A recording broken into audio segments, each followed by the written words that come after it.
Assalamu alaikum. Good morning, my dear beloved students. I hope you are hale and hearty, safe and sound today. By mercy of Allah, I'm keeping good today. Now let's get started our lesson. চলো আজ আমরা পাঠ শুরু করি। আজ আমাদের পাঠের বিষয় হলো ভয়েস। আজ আমরা শিখব পাস্ট ইনডিফিনিট টেন্সের প্যাসিভ ভয়েস করার নিয়ম। তাহলে আমরা প্রথমে জানবো পাস্ট ইনডিফিনিট টেন্সের স্ট্রাকচার বা গঠনপ্রণালী। প্রথমে সাবজেক্ট বসে সাবজেক্টের পরে ভি2 অর্থাৎ মূল ভার্বের পাস্ট ফর্ম, তারপর extension. Subject example, he ate rice, he went to school, I did the sum, she took tea. ওকে, তাহলে এখন আমরা জানবো পাস্ট ইনডিফিনিট টেন্সের প্যাসিভ করার নিয়ম। Okay, please listen to me, pay to my word. Past indefinite টেন্সের প্যাসিভের নিয়ম। প্রথমে অবজেক্টের সাবজেক্টিভ ফর্ম, তারপরে ওয়াজ বা ওয়ার সাবজেক্ট অনুসারে, তারপরে ভি3 অথবা মূল ভার্বের ফার্স্ট পার্টিসিপল, তারপরে বাই অথবা অন্য কোনো প্রিপজিশন, তারপরে সাবজেক্টের অবজেক্টিভ ফর্ম। তাহলে পাস্ট ইনডিফিনিট টেন্সের প্যাসিভের নিয়ম হলো অবজেক্টের সাবজেক্টিভ ফর্ম বসবে, তারপরে সাবজেক্ট অনুসারে ওয়াজ ওয়ার বসবে, তারপর ভি3 অর্থাৎ মূল ভার্বের ফার্স্ট পার্টিসিপল, তারপরে বাই অথবা অন্য কোনো প্রিপজিশন বসে, তারপরে সাবজেক্টের অবজেক্টিভ ফর্ম বসে। ওকে, তাহলে আমরা প্রথম উদাহরণের মাধ্যমে সুন্দরভাবে শুরু করতে পারি। শি ডিড দ্য সাম, এই সেন্টেন্সের শি হলো সাবজেক্ট, ডিড হলো মূল ভার্বের ফার্স্ট ফর্ম, দা সাম হলো অবজেক্ট। তাহলে আমরা স্ট্রাকচার অনুসারে দা সাম হলো যেহেতু অবজেক্ট, এটা হলো সাবজেক্টিভ ফর্ম হলো দা সাম। তারপরে ওয়াজ এর ভিতরে সিঙ্গুলার ভার্ব আছে ওয়াজ, এই কারণে ওয়াজ বসলো। মূল ভার্ব, হ্যাঁ, ডু, তার পাস্ট পার্টিসিপল ডান, তারপরে বাই সাবজেক্টের objective form. She objective form হচ্ছে হার, তাহলে she did the same, passive হবে the same was done by her. Okay, next example আমরা দেখি।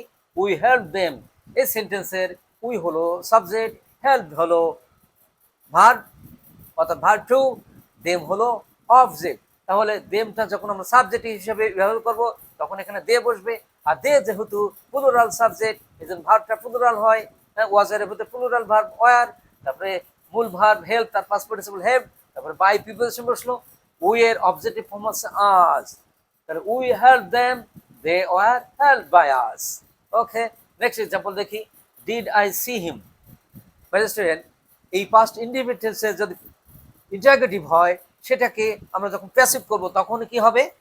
ওয়াজ বা ওয়ার প্রথমে বসবে, তারপরে সেই অবজেক্টের সাবজেক্টিভ ফর্ম বসবে, তারপরে মূল ভার্বের পাস্ট পার্টিসিপল, তারপরে বাই অথবা অন্য কোনো প্রিপজিশন, তারপরে সাবজেক্টের অবজেক্টিভ ফর্ম। তাহলে ডিড আই সি হিম, আমি কি তাকে দেখেছিলাম, এখানে আই হলো সাবজেক্ট, সি হলো মূল ভার্বের প্রেজেন্ট ফর্ম, হিম হলো অবজেক্ট। তাহলে যখন আমরা যেহেতু এটা পাস্ট ইনডিফিনিট টেন্স, তাহলে আমরা হিম এর সাবজেক্টিভ হচ্ছে হি, তার আগে ওয়াজ বসলো, কারণ হি হলো সিঙ্গুলার সাবজেক্ট, এই জন্য ওয়াজ বসলো, তারপরে সাবজেক্ট, তারপরে সি মূল ভার্ব, তার পাস্ট পার্টিসিপল সিন, তারপর বাই, হ্যাঁ, আই এর অবজেক্টিভ ফর্ম হচ্ছে মি। তাহলে did I see him passive হবে was he seen by me. Okay, next example.